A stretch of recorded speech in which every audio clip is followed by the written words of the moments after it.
30শে মে 2024 পেরিয়ে গেল সেই কালো রাত, যে রাতে শহর কলকাতার নজরুল মঞ্চে পারফর্ম করতে এসে প্রাণ হারিয়েছিলেন জনপ্রিয় ভারতীয় গায়ক কৃষ্ণ কুমার কুন্নাথ অর্থাৎ কেকে।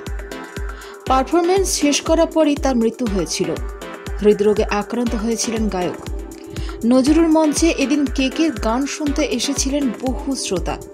তাদের সকলের বসার কিংবা দাঁড়ানোর জায়গাও ছিল না সেইভাবে, ফলে এসি ঠিকমতো কাজ করা বন্ধ করে দিয়েছিল। শরীর খারাপ লাগা সত্ত্বেও প্রচন্ড গরমেই কার্যত ঘামতে ঘামতেই একের পর এক গান গেয়ে চলেছিলেন কেকে। অনুষ্ঠান শেষ হতে হোটেলে গেলেন এবং তারপরই সব শেষ। কেকের আকস্মিক মৃত্যু আজও মানতে পারেন না তার অনুগামীরা।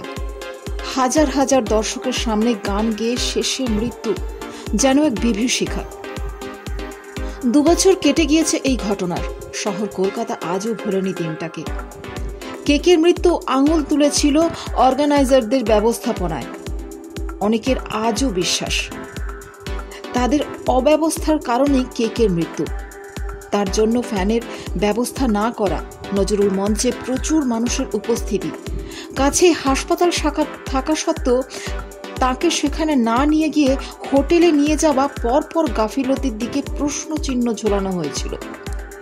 এভাবে কেকের মৃত্যু দেখে আরও বেশি সজাগ হয়ে উঠেছেন রূপম ইসলাম, ইমন চক্রবর্তীর মতো গায়ক গায়িকারা, যারা প্রায় কেকের মতো স্টেজ শো করেন হাজার হাজার লাখো লাখো শ্রোতার সামনে।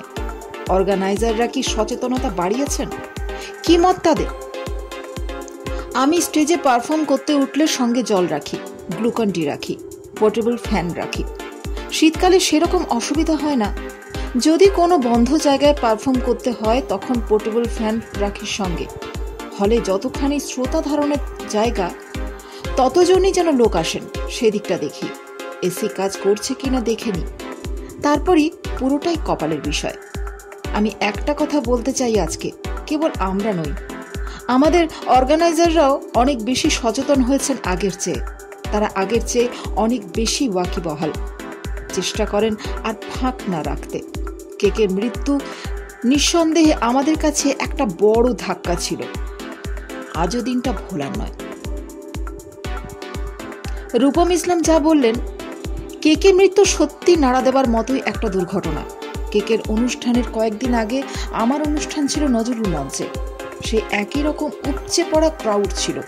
এটা কেউই আশা করেনি ঘটবে। আমার মতে গোটাটাই ম্যানেজমেন্টের গাফিলতি ছাড়া কিচ্ছু ছিল না। আমার শো থাকে যখন, সেরকম কোনো ম্যানেজমেন্টগত সমস্যা থাকে না। আমাদের ম্যানেজমেন্ট এই বিষয়গুলো নিয়ে সবসময় সতর্ক থাকে। আমার স্ত্রী রূপসা এবং গিটারিস্ট দীপ, এরা দুজনে মিলে বিষয়টা দেখে। এছাড়াও আছে দক্ষ পেশাদারী ম্যানেজমেন্ট গ্রুপ। শিল্পীদের সুরক্ষার ব্যাপারটা দেখেন আমার নিজের লোকজনেরাই। কেকের মৃত্যু বাড়তি সতর্ক করেছে তো বডি। আমরা যতটুকু জানি, কেকের পারফরমেন্সের সময় জায়গাটা প্রচন্ড গরম হয়ে গিয়েছিল, এসি কাজ করেনি। 6,000 থেকে 7,000 লোক ঢুকে পড়েছিল অডিটোরিয়ামে। কেকে পাখার হাওয়াটাও পাননি ঠিক মতো। অনুষ্ঠান থেকে বেরোনোর সময় তাকে হাসপাতালে না নিয়ে গিয়ে সোজা নিয়ে যাওয়া হয় হোটেলে। অনেক প্রতিকূল পরিবেশেই আমাদের পারফর্ম করতে হয়, তবে এই বিষয়টা যেন আর না ঘটে আমার পুরো টিম পুরোটা সেটা খেয়াল রাখে। আমি আমার ম্যানেজমেন্টের উপর ভরসা রাখতে পারি। সেদিক থেকে আমরা অনেক বেশি প্রফেশনাল।